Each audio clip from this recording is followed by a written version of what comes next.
अथाष्टमः सर्गः।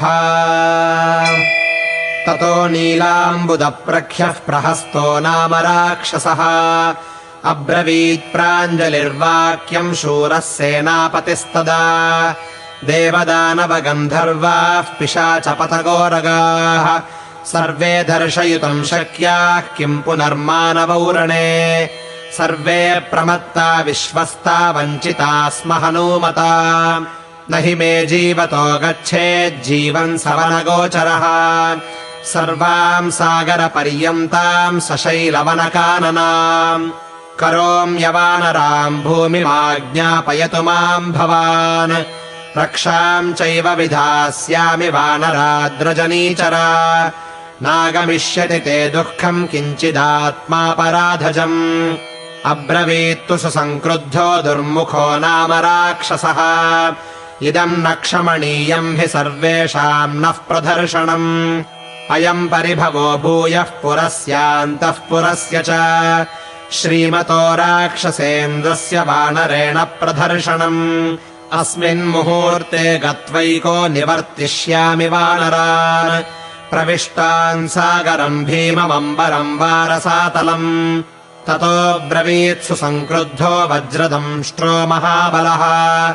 प्रगृह्य परिघम् घोरम् मांसशोणितरूषितम्। किम् नो हनूमता कार्यम् कृपणेन तपस्विना। रामे तिष्ठति दुर्धर्षे सुग्रीवेऽपि सलक्ष्मणे।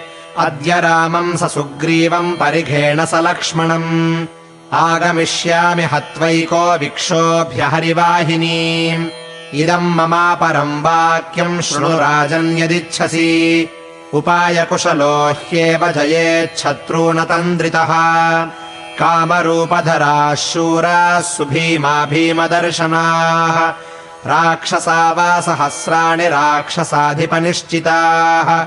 काकुत्स्थमुपसङ्गम्य बिभ्रतो मानुषम् वपुः।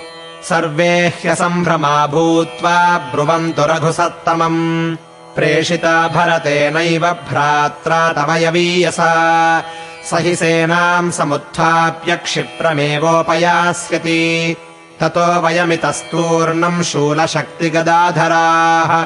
चापबाणासि हस्ताश्च त्वरितास्तत्रयामहे।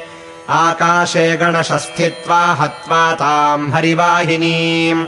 अश्मशस्त्रमहावृष्ट्या प्रापयामयमक्षयम्।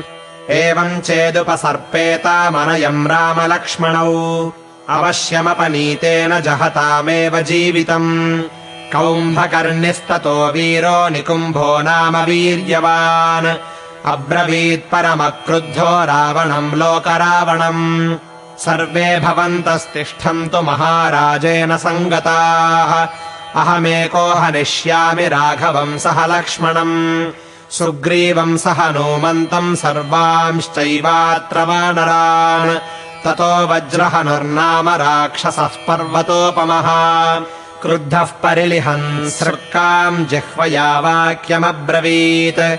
स्वैरम् कुर्वन्तु कार्याणि भवन्तो विगतज्वराः। एकोऽहम् भक्षयिष्यामि ताम् सर्वाम् हरिवाहिनीम्। स्वस्थाः क्रीडन्तु निश्चिन्ताः पिबन्तु मधुवारुणीम्। अहमेको वधिष्यामि सुग्रीवम् सह लक्ष्मणम्। साङ्गदम् च हनूमन्तम् सर्वांश्चैवात्र वानरान्। इत्यार्षे श्रीमद् रामायणे वाल्मीकीये आदिकाव्ये युद्धकाण्डे 8मः सर्गः।